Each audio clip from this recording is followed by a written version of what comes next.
Chairman senate Sadiq Sanjrani کے خلاف تحریک عدم اعتماد میں جو اپوزیشن جماعتوں کے 14 ووٹ ٹوٹے تھے، ان ووٹوں کا سراغ لگانے کے لیے، ان سینیٹرز کا سراغ لگانے کے لیے پیپلز پارٹی اور نون لیگ نے فیکٹ فائنڈنگ کمیٹیاں قائم کی ہیں۔ پیپلز پارٹی نے تو باضابطہ قائم کر دی ہے یسر رضا گیلانی کی سربراہی میں، اور 5 رکنی کمیٹی ہے، فرحت اللہ بابر، نیر بخاری، سعید غنی اور صابر بلوچ جو سابق سینیٹر ہیں ان کو شامل کیا گیا۔ کسی موجودہ سینیٹر کو انہوں نے شامل نہیں کیا، اور نون لیگ نے ابھی صرف رانا مقبول کو کنوینر مقرر کیا ہے، لیکن کمیٹی کے ممبران کے نام اناؤنس نہیں کیے۔ ایک سردموری کی کیفیت کے ساتھ یہ انکوائری پیپلز پارٹی بھی نون لیگ بھی کر رہی ہے۔ کے علاوہ JUI اور پختونخوا ملی عوامی پارٹی، ان کے بھی 4 سینیٹر ہیں، انہوں نے کوئی فیکٹ فائنڈنگ کمیٹی نہیں بنائی، اور ان کو شاید یقین ہوگا کہ ان کے سینیٹر نہیں بکے۔ رضا کھٹی صاحب ہمارے ساتھ موجود ہیں، ان سے ہم ڈسکس کریں گے کہ کیا یہ پاسیبل ہے کہ خفیہ رائے شماری یعنی خفیہ ووٹنگ جو ہوئی ہے اس کے جو ووٹ ہیں وہ پکڑے جائیں کہ کس نے کس کو ووٹ دیا ہے، یا ووٹ کاسٹ کرنے والے لوگوں کو پکڑا جائے۔ میکانزم کیا ہوگا؟ کیا اپوزیشن جماعتیں اپنے سینیٹرز کے خلاف اگر پکڑے بھی جاتے ہیں تو یہ کارروائیاں کریں گی یا نہیں کریں گی، کیا کریں گی؟ رضا کھٹی صاحب سے ڈسکس کرتے ہیں۔ کھٹی صاحب، یہ کمیٹیاں تو قائم کی ہیں، لیکن واقعی انکوائری ہوگی اور بندے ملیں گے؟ اگر بندے ملیں گے تو پھر کارروائی بھی ہوگی۔ بہت شکریہ شاکر صاحب۔ میرے خیال یہ 2 بہت بڑے چیلنجز ہیں سیاسی جماعتوں کو۔ ایک تو یہ ہے کہ وہ کس طرح ان کو ڈیٹیکٹ کریں گے، کس طرح اس کا تعین کریں گے کہ کس بندے نے ووٹ دیا اور کس نے نہیں دیا۔ ایک تو یہ ہے۔ دوسرا یہ کہ اگر فرض کریں ڈیٹیکٹ کر بھی لیا جائے تو اس کے خلاف کارروائی کس طرح ہو۔ ہاں، ٹھیک ہے نا۔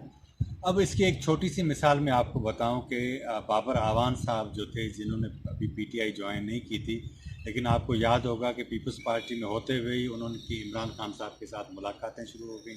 اور وہ سینٹ کی جب تک مدت ان کی عہدے کی تھی تب تک سینٹ کے اندر آتے بھی رہے، لیکن اس کے باوجود وہ PTI کی ساری سرگرمیوں میں تھے۔ جب سینٹ کی مدت ختم ہو گئی تو باضابطہ انہوں نے اناؤنسمنٹ کی۔ اب اس کا ایک قانونی پہلو آپ کو یہ دیکھنا پڑے گا کہ کیا اگر سینیٹر کو آپ ڈیٹیکٹ کر لیں اور اس کے باوجود آپ اس کی کارروائی کے لیے کیا کر سکتے ہیں۔ تو اس حوالے سے جو سارے قوانین ہیں سینٹ کے وہ بالکل خاموش ہیں۔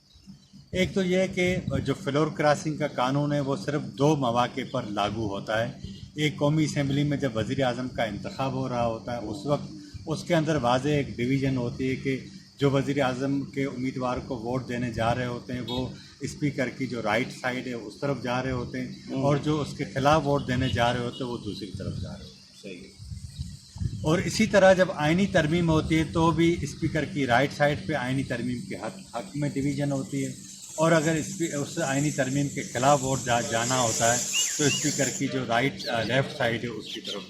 لابی جو ہے ادھر جاتے ہیں۔ فلور کراسنگ کا قانون صرف ان 2 حوالوں سے ہے، کیونکہ جو پارٹی فیصلہ کرتی ہے جس امیدوار کو ووٹ دینا ہے یا جس آئینی ترمیم کی حمایت کرنی اس پہ لاگو ہوتا ہے، باقی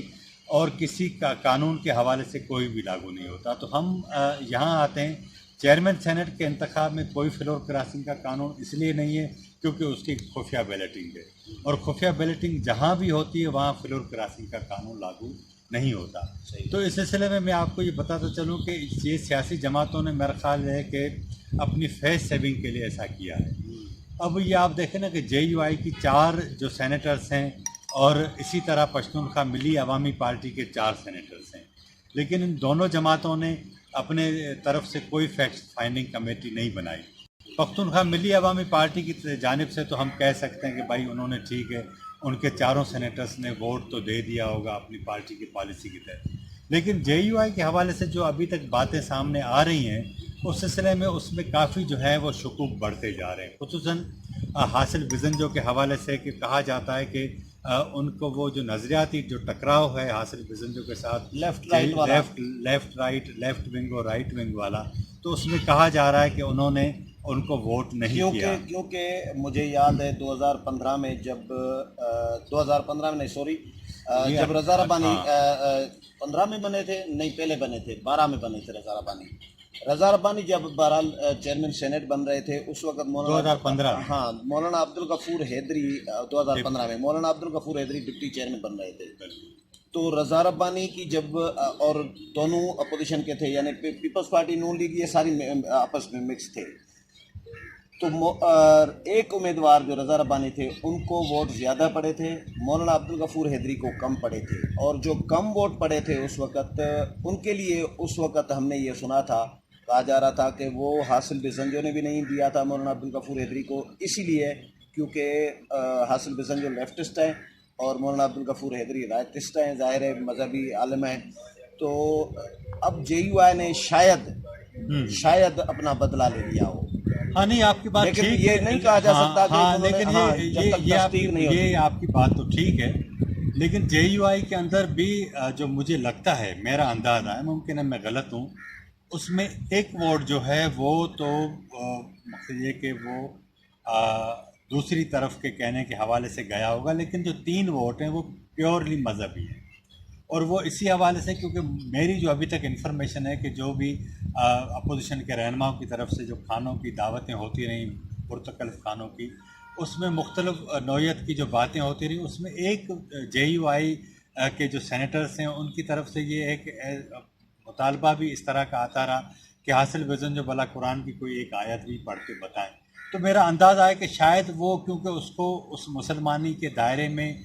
داخل نہیں سمجھتے, اور اسی حوالے سے ہی شاید وہ اپنے ایمان کے جو ان کے تقاضے ہیں اس حوالے سے وہ سمجھتے ہوں گے کہ اس کے بجائے ووٹ دینے کے کہ ووٹ خراب کر دیا جائے. میرے جو سورسز ہیں وہ یہ بتاتے ہیں کہ وہ جو 5 ووٹ خراب ہوئے تھے اس میں 4 ووٹ ضرور ایسے تھے, 3 سے 4 ووٹ جن کے اوپر دونوں جگہ اسٹیمپ لگی ہوئی تھی. ہاں مطلب ڈبلنگ ڈبلنگ تھی, لیکن وہ اتفاق ایسا اس کو کہیں کہ ایک جیسی تھی. ہاں تو یہ اس سلسلے میں آپ یہ شک کر سکتے ہیں. اب ہم واپس آتے ہیں,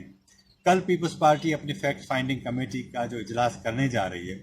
اس میں ان کو کیا کرنا ہے, کس طرح ڈیٹیکٹ کریں گے, یہ تو میکینزم اپنی جگہ. لیکن ایک سوال اور بھی پیدا ہوتا ہے کہ جیسے ہی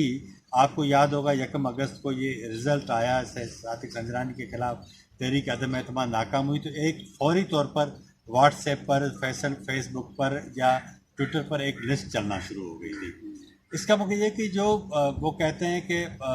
آواز وہ خلق کو نکارا ہے خدا سمجھو, اس طرح کا جو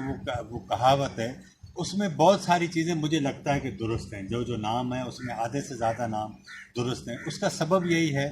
کہ ہماری جو سیاسی جماعتوں کی قیادتیں ہیں وہ جب سینٹ الیکشن ہوتے ہیں تو ایسے لوگوں کو مقصد اپنے درباریوں کو, گھٹنے دبانے والوں کو,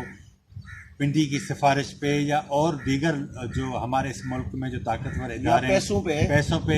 پیسوں پہ بھی, ہاں تو یہ کروڑوں روپے لے کر ووٹ لیتے ہیں. تو مجھے یہ بتائیں ٹکٹ دیتے ہیں. تو اس کا مطلب یہ کہ آپ اندازہ کریں کہ اگر آپ ایسے لوگوں کے خلاف فرض کریں کوئی کارروائی کرتے بھی ہیں اور ان میں سے آپ ان کے خلاف صرف نام ہی اناؤنس کریں گے نا کہ فلاں نے ایسا کیا, اور وہ بندہ آ کر اگر آپ کے خلاف کوئی پریس کانفرنس کر دے,